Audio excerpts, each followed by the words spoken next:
Bentar. Kamu rekam sendiri. Hah? Apa? Sendiri kamu? Enggak ya, sama Manpem kelompok.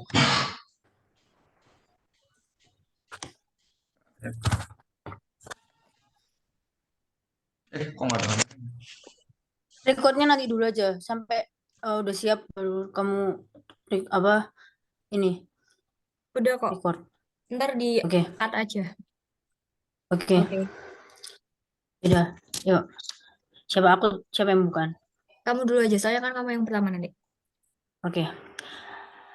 Assalamualaikum warahmatullahi wabarakatuh. Jadi di sini kami dari kelompok 4 ingin mempresentasikan Made Project Marketing Case Study, yaitu untuk membahas TEDx yang kita lihat kemarin.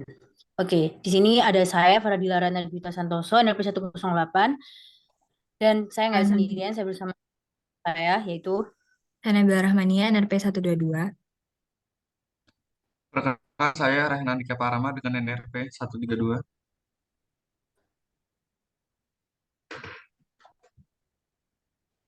Selanjutnya kita akan membahas materi yang dijelaskan oleh pemateri dalam acara TEDx.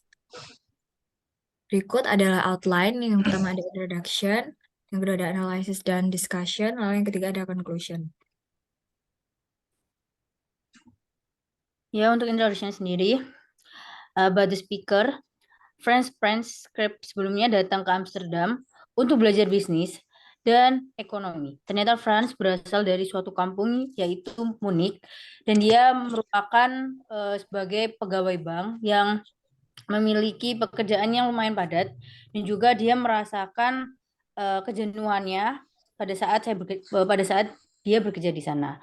Lalu dia pindah ke Amsterdam dan bertemu dengan orang-orang yang menurut dia hebat dan menjadikan dia sebagai sekarang narasumber dari TEDx sendiri. Dan dia memiliki sebuah gagasan yaitu prinsipnya menggunakan kata prinsip dengan dasar pemasaran untuk meyakinkan kita bahwa kesuksesan bukan hanya masalah keberuntungan, namun hanya masalah apakah kita sendiri ini bisa menemukan keberuntungan tersebut. Oke, next. Selanjutnya adalah materi yang dibawakan oleh Franz dalam acaranya. Yang pertama dia membahas tentang 4P dan 4C, yaitu Products and Customer, Price and Cost, Promotions and Communication, dan juga yang terakhir ada Place and Convenience. Di sana, Franz menjelaskan dengan kubu pertamanya yaitu Products and Customer. Beliau menjelaskan bahwa bagaimana suatu produk, diri Anda, dan kelebihan yang Anda punya akan menjadi sebuah kebutuhan bagi pelanggan dan akan menjadi sebuah kesuksesan. Lalu untuk mengetahui keinginan dan kebutuhan pelanggan, adanya konsep R&D atau Research and Development. Selanjutnya, Franz menjelaskan tentang price and cost, di mana ini bagaimana suatu perusahaan itu dapat mengeluarkan cost atau biaya untuk mengembangkan sebuah bisnis atau sebuah produk. Lalu, tetapi banyak juga perusahaan yang tidak melanjutkan bisnisnya itu karena mereka sudah merasa banyak dirugikan dengan price atau biaya yang dikeluarkan untuk mengembangkan bisnis mereka. Lalu yang ketiga, dia menjelaskan tentang promotion and communication, yaitu bagaimana cara memasarkan produk kepada pelanggan. Yang pertama, di sini dia menjelaskan tentang konsep AIDA, Customer Path AIDA, yaitu attention, interest, desire, dan juga action. Yang mana attention itu untuk menarik perhatian, interest untuk membuat pelanggan merasa tertarik dengan produk dengan adanya manfaat dari produk tersebut. Lalu yang ketiga ada desire, untuk menimbulkan rasa keingintahuan dan keinginan untuk memiliki produk tersebut. Lalu action, di mana pelanggan akan membeli produk tersebut. Lalu yang terakhir, beliau menjelaskan tentang place dan convenience. Di sini untuk menerapkan positioning supaya produk kita itu dapat dijangkau dengan target pasar tertentu. Yang mana semua pasar itu memiliki target konsumennya, tetapi tidak semua pasar itu cocok dengan produk yang kita punya. Lalu di sini ada analisis dan discussion.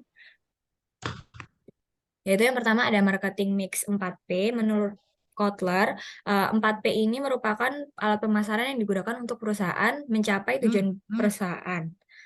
Lalu 4P ini terdiri dari product, price, place, dan juga promotion. Lalu yang kedua ada marketing mix 4C, yaitu dikembangkan pertama kali oleh Robert F. Loutherbourd pada tahun 1990, dan 4C ini terdiri dari customer, cost, convenience, dan juga communication. Dan tujuan utamanya adalah untuk pendekatan marketing mix untuk meningkatkan profit dari sebuah perusahaan. Lalu di sini penerapan 4P dan 4C di kehidupan sehari-hari, kelompok kami memilih TikTok Shop, yang mana 4P dari TikTok Shop ini, yang pertama produknya itu ditawarkan tuh sesuai dengan kebutuhan pelanggan. Ada produk dari teknologi, F&B, fashion, dan juga yang lainnya. Lalu price, menurut CNBC, barang-barang yang dijual di TikTok Shop ini mematok harga yang relatif lebih murah ketimbang e-commerce lainnya. Lalu place, TikTok Shop ini juga mudah untuk diakses dari gadget manapun, dan apalagi setelah COVID itu banyak orang yang download aplikasi ini. Dan terakhir ada promotion, bagaimana TikTok ini menggunakan taktik promosinya itu dengan menawarkan promosi dengan diskon pelanggan untuk mengkomunikasikan nilai produknya. Lalu 4C yang diterapkan oleh TikTok Shop, yang pertama adalah customer. Mereka mengenali customer mereka melalui analisis data. Yang kedua cost atau biaya, yaitu dengan nilai tambah dengan menetapkan biaya yang sesuai untuk melakukan kerjasama ataupun sponsor dengan brand perusahaan lain. Yang ketiga ada communication, yaitu komunikasi dengan pelanggan melalui email, pesan dalam aplikasi, website, ataupun media sosial lainnya. Dan yang terakhir ada convenience, mereka menawarkan kenyamanan dalam proses pembayaran ataupun serta belanja melalui gadget sendiri.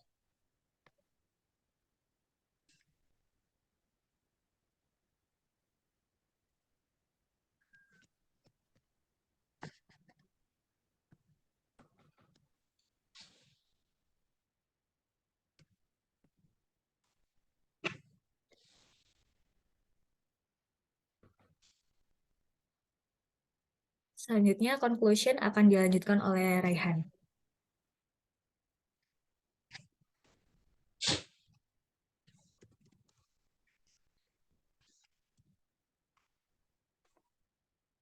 Selanjutnya ini ada conclusion. Kesimpulan dari Friends menjelaskan dalam ilmu pemasaran, pengetahuan mengenai konsep pemasaran seperti 4P yakni produk, price, place and promotion, dan juga 4C, customer, cost, communication, and convenience itu sangatlah penting. Friends menekankan bahwa kebutuhan pelanggan seringkali lebih kompleks daripada yang terlihat secara langsung.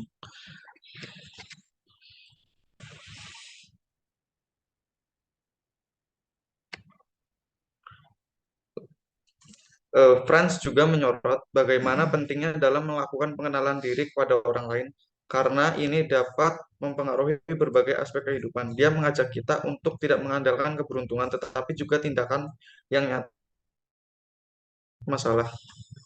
Nah, dari keseluruhan materi ini, Franz menggambarkan bahwa pengembangan diri dan pemahaman pelanggan ialah sebuah kunci untuk mencapai kesuksesan dalam berbagai aspek kehidupan, serta pentingnya untuk tidak hanya mengandalkan keberuntungan, tetapi juga untuk berani mengambil tindakan.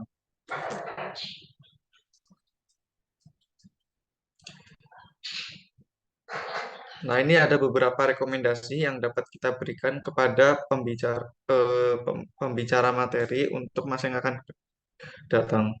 Yang pertama, ada kesadaran akan risiko dan kegagalan. Harus menyampaikan kepada audiens bahwa setiap bisnis, bahkan yang sukses seperti TikTok atau Shopee, Lazada, TikTok, itu dapat mengalami tantangan dan risiko. Ingatkan kepada mereka bahwa kegagalan adalah bagian dari perjalanan menuju kesuksesan dan penting untuk tetap bersemangat dan belajar dari setiap pengalaman. Lalu yang kedua, ada penerapan teknologi dalam analisis pelanggan. Membahas bagaimana teknologi informasi seperti analisis data membantu perusahaan seperti TikTok untuk mengenal pelanggan lebih baik. Ini juga dapat digunakan sebagai contoh bagaimana teknologi dapat digunakan untuk meningkatkan pengalaman pelanggan.